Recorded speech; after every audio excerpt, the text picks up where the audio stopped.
Uy, Jepoy, magkano naging pera mo nung bagong taon?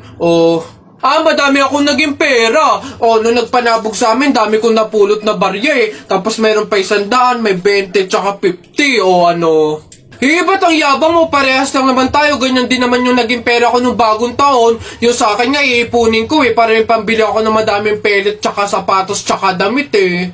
Lalo sa akin. Lalagay ko pa nga sa alkansya eh. Para maipon na maipon, dumami pa lalo yung pera ko eh. Bili na kayo! Scramble! Hoy, scramble! Tara, bili tayo! Tara! Anak? Nay. Kunin mo yung mga ginamit sa sugal ng burol ng lolo mo tapos sunugin mo. Nay, bakit? Basta masama yung pamahiin yun, gawin mo na lang. Yung mga baraha? Oo nga, basta lahat ng ginamit sa sugal, sunugin mo. Lahat ha? Sige, Nay.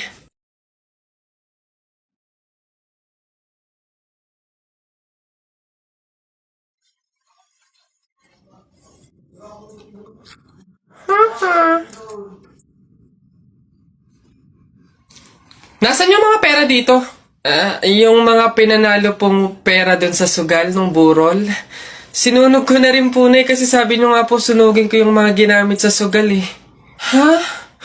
Bakit mo sinunog?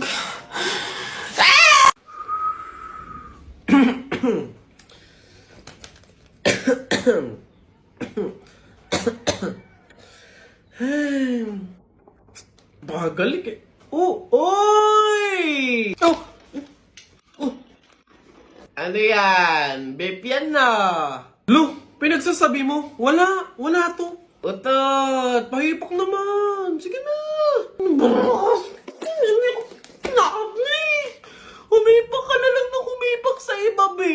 Bumili-bili ka naman. Oo nga, last na hipak na to. Promise, bibili na talaga ako. Buti naman. Tsaka kung bibili ka, etong vape from Book Bar yung bilhin mo. Ha? Ang ganda, no? Ganda na itsura. Unique. Lakas makayayamanin. Yan naman talaga bibiling ko eh. Akin na, pahipak na. Solid. Ano? Baka dumalwa ka pa.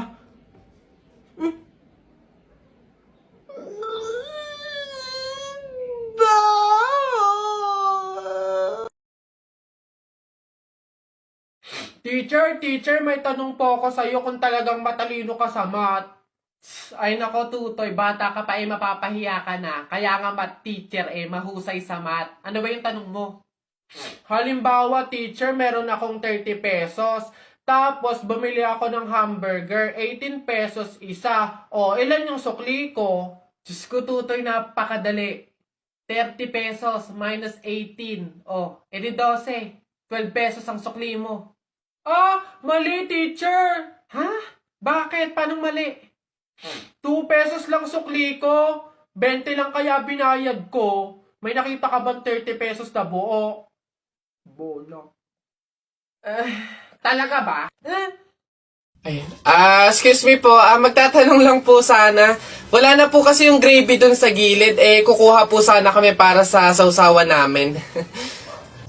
Sausawan. Baka naman sabaw. Akala nyo ba hindi ko alam yung mga strategy nyong ganyan? Nagtaka ka pa kung bakit wala, malamang ubos na. Kayo lang naman yung lagi tumitira ng gravy namin. Kung makakuha, akala mo wala ng bukas, na akala mo walang ibang customer. Sinabi ba naming only gravy? Sa mga inasal yun, only rice, kung gusto nyo doon kayo. Sinabaw na yung gravy namin. Ay, sus! Akin naman yung bag mo. Kala mo hindi ko alam to, ha? Magdadala kayo ng lagayan para ano? Para refill. Para bukod sa madami kayong nakain ditong gravy, may makakain din kayo pag uwi nyo. Kala nyo hindi ko alam yung mga ganyan-ganyan. Ano? Sarap na sarap kayo sa gravy namin? Hari na lang naman kala mo. Ito toyo. Mas masarap to. Ito gawin yung sausawan. Walang gravy-gravy.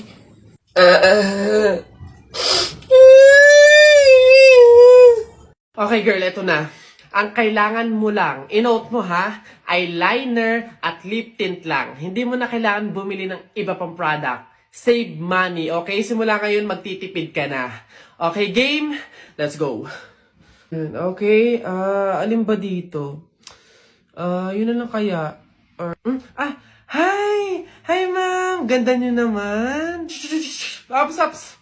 Wala akong ibang kailangan kundi eyeliner at lip tint. Hindi nyo na ako mabubudol, girl. Hindi na.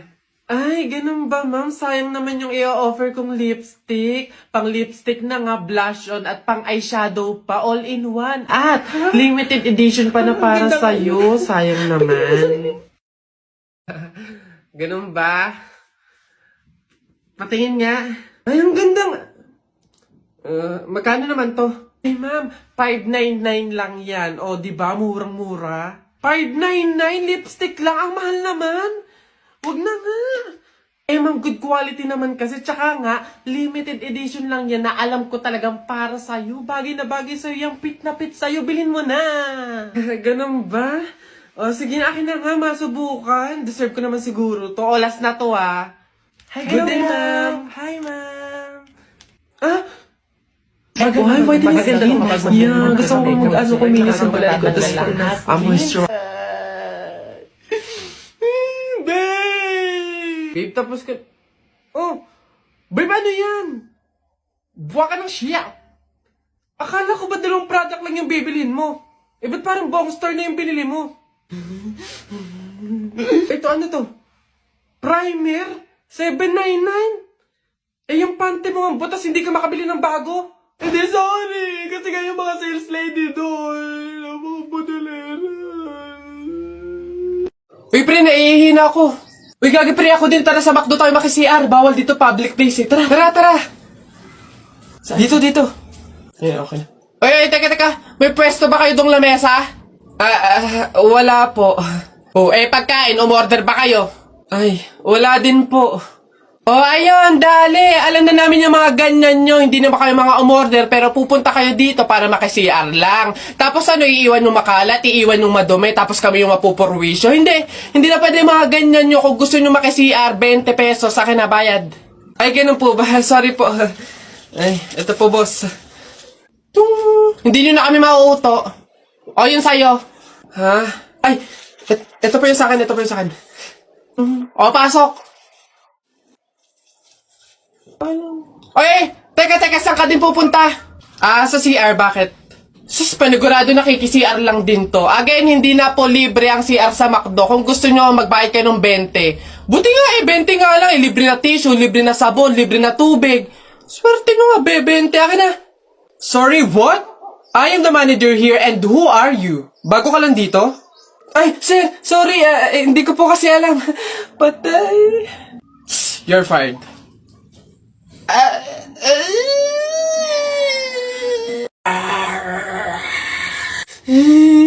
Nay, naririnig niyo ba yun? Oo, anak, aswang yun, panigurado. Oo nga na, anong gagawin natin? Alam ko na yung pamahiin ng lola mo. Sabi niya kasi pag daw may aswang, maglagay daw ng bigas sa gilid ng bahay para daw umalis na yung aswang.